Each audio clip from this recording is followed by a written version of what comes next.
그럼 중국은 우한 포함해가지고 대도시로 이 사람들이 이동하면 이게 더 확산될 가능성이 있지 않나요? 그렇죠.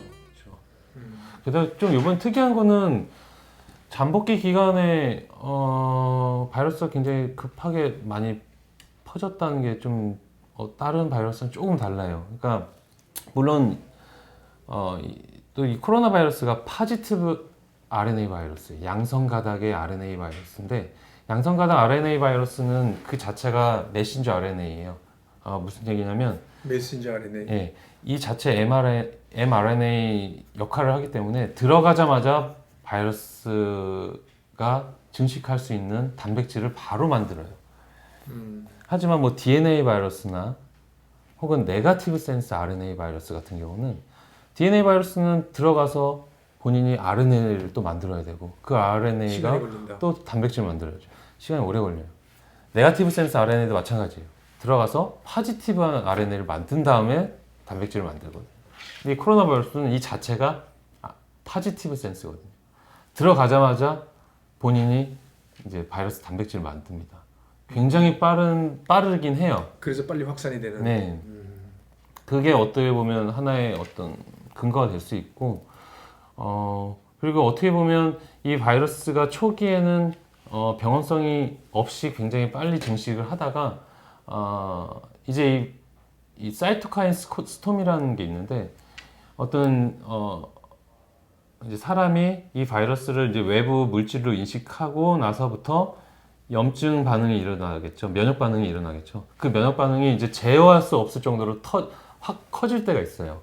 이 바이러스가 그럼 몸에 들어오면 어떻게 되는지 좀 쉽게 지금 말씀하신 좀 천천히 설명해 주십시오. 바이러스가 들어왔어요. 네. 고농도가 들어왔어. 예.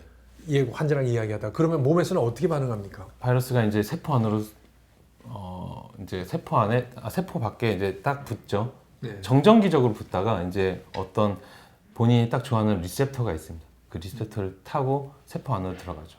그래서 이제 자기가 RNA를 이제 코딩을 하겠죠. 그래서 단백질을 만들고 바이러스가 세포 세포 안에서, 밖에서 사람 세포 이제 안에서. 버딩 아웃을 하게 되거든요.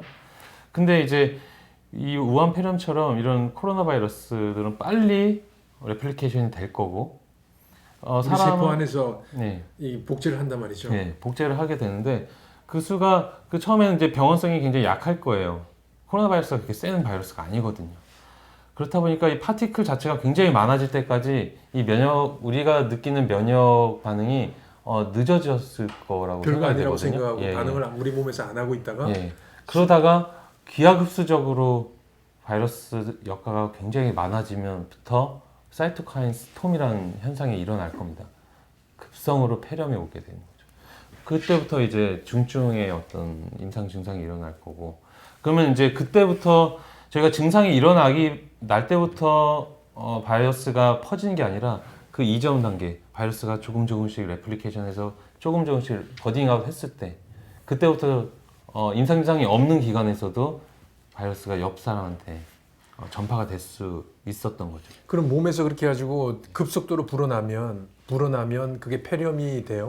그럼요. 예, 염증에 의해서 염증이란 건 우리 몸이 면역 반응이죠. 면역 반응이죠. 예. 염증이 나면 그때는 이제 열이 나고 굉장히 네. 빨리 병원 가서 심각한 상황이 되는. 이런 걸 면역병리라고 하는데 면역이라는 게 우리를 이렇게 좋게 만들어줄 거라고 생각하는데 그 면역 반응이 너무 심하면 이렇게 염증이 컨트롤할 수 없을 정도로 염증이 커지거든요. 이게 그러면 폐에서 일어나는 폐렴이라는 건데 돌이킬 수 없을 정도로 염증 반응이 심해지면 중증의 어떤 호흡기 질환으로 나타나는 거죠. 그렇게 되면 지금 우리 일반 감기도 있잖아요. 감기도 관리를 많이 안 해서 뭐 폐렴으로 갈 수도 그렇죠. 있잖아요. 그때도 비슷한 몸에서 증상이 일어나는 건가요? 그럼요. 예.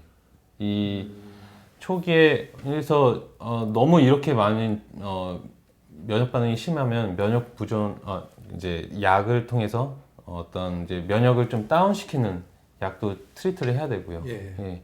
이 면역 반응 자체가 사람을 더 심각한 질병으로 일으킬 수 있기 때문에 항염제를 저희가 먹잖아요. 예. 그렇죠. 그 이유가 이 염증을 너무 과도한 염증을 막기 위해서 저희가 먹는 겁니다.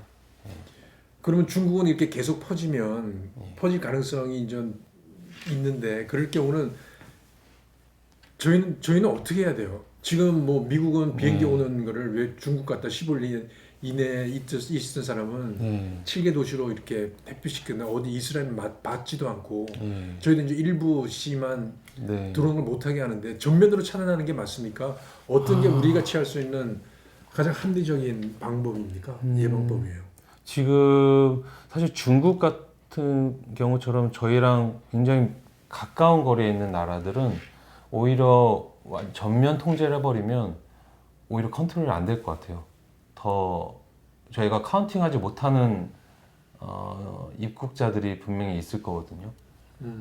차라리 현재 방법을 그대로 고수하고 입국자에 대해서 더 좀 인텐시브하게 검역을 하는 게 저는 지금 상태에서 맞다고 생각이 들거든요. 오히려 전면 통제해버리면 저희가 알 수 없는 카운팅할 수 없는 입국자들이 분명히 있을 거예요. 그때부터는 저희도 추적을 할 수가 없어요. 역학 조사를 할 수가 없는 상태는 완전 재앙이 될 수도 있어요.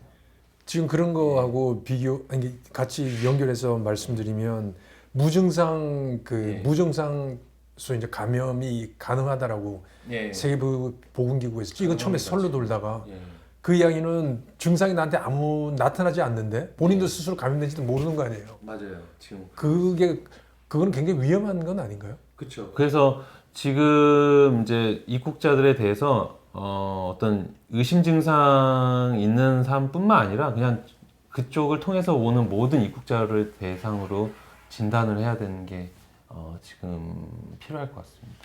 예. 그 사람들은 이제 다 통제한다는 건 사실 불가능할 거고 통제는 안 하되 입국할 시에 모든 사람에 대해서 진단을 해야 되는데 좀 많이 불편하시겠죠. 그래도 못해도 이틀은 걸릴 테니까요. 진단하기 위해서. 검사를 하면 결과는 신뢰할 만합니까? 한 케이스 같은 경우는 초기에는 네거티브로 나왔다가 그다음에 다음에 검사하니까 포지티브로 나왔더라고요. 그게 가장 또 저희가 우려하는 부분인데요. 지금 유전자 진단을 하고 있어요. 다행히 유전자 진단을 하고 있고 유전자 진단은 현재까지는 가장 과학적인 방법이에요. 과학적인 방법이고 정말 몇 카피 정도만 있어도 진단을 할 수 있거든요. 근데 문제는 이 진단을 하기 위해서 검체를 저희가 확보를 하잖아요. 네. 사람한테. 이 검체를 어떻게 확보하냐도 굉장히 또 중요해요. 그러니까 뭐 예를 들어서 상부호흡기를 검체를 할 것이냐, 정말 하부호흡기까지 집어넣어서 검체를 확보할 것이냐. 또 메르스 때가 굉장히 좀 힘들었는데 저희가 메르스 진단을 하기 위해서는 사람의 객담이 필요했어요. 정말 깊은 곳까지 검체를 수합을 했어야 되거든요. 상부호흡기에서는 메르스가 나오지 않았어요. 왜냐하면 메르스 같은 경우는 낙타에서는 상부호흡기에서 바이러스가 증식을 했거든요. 근데 사람에서는 굉장히 하부호흡기에서 증식을 해서 또 검체 확보도 굉장히 어렵고 객담이라는 자체가 굉장히 스티키하잖아요.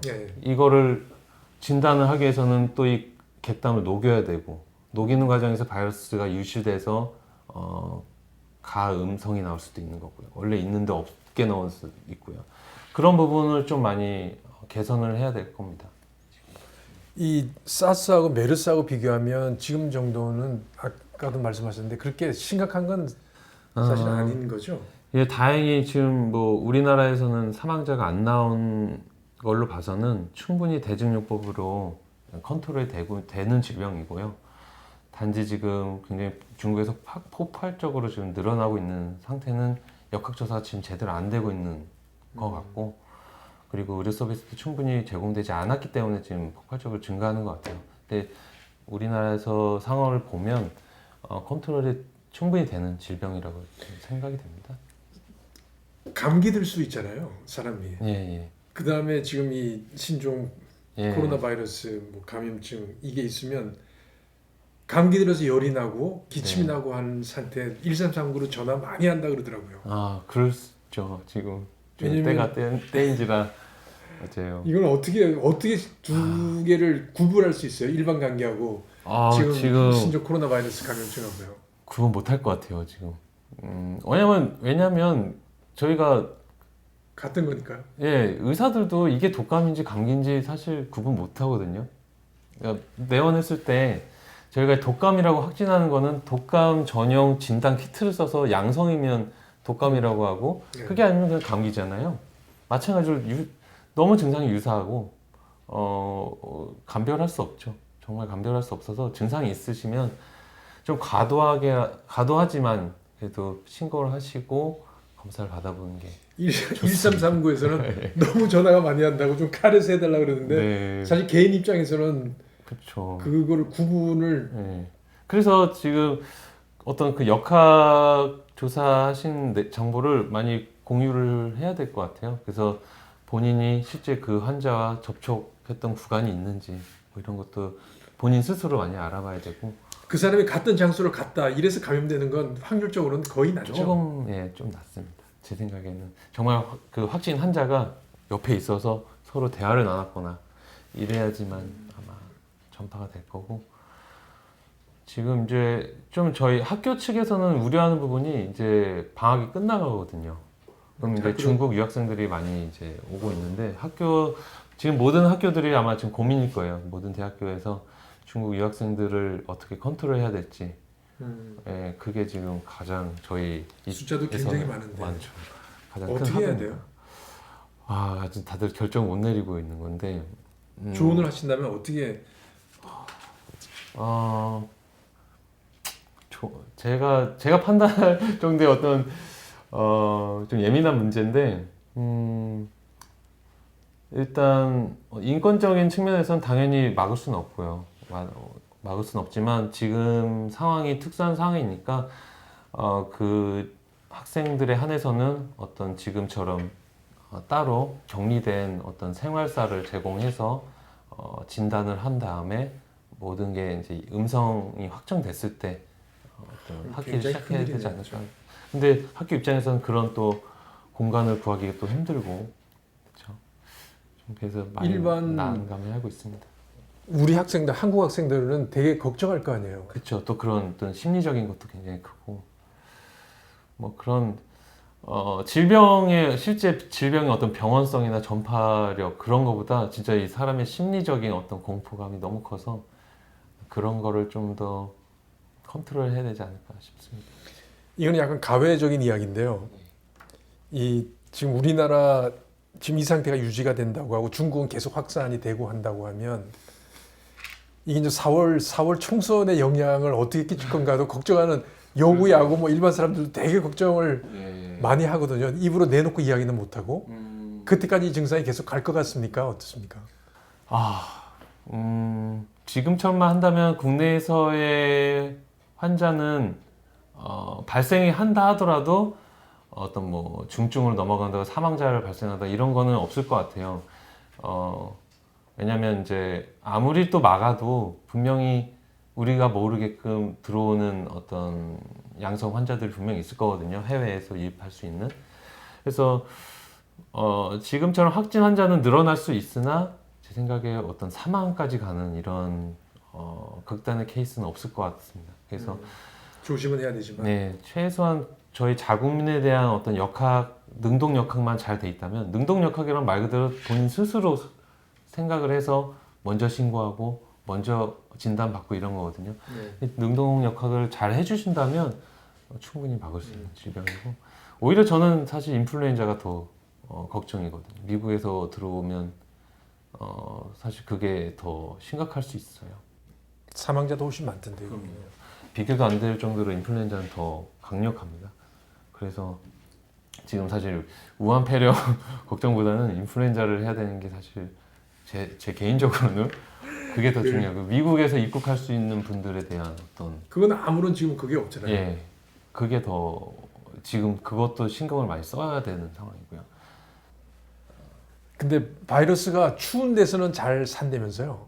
네, 되게 단백질 구조기 때문에 저온일 때 안정성이 있습니다. 그리고 날씨가 더워지면 그래서 날씨가 더워지면 바이러스가 이렇게 사멸하거나 뭐 예, 불안전해지죠. 아무래도 이 단백질이라는 구조체가 고열에는 약하잖아요. 그래서 저온일수록 어떤 바이러스 입장에서는 굉장히 살기 좋은. 탄탄하고 살기 좋습니다. 그럼 지금 이것도 날씨가 더워지면서 봄 되고 그러면은 네. 수그러들 가능성이 있는 거죠. 네, 그렇죠. 예. 적어도 어떤 환경적인 요소에서는 바이러스가 살기 힘든 환경이 되는 거죠.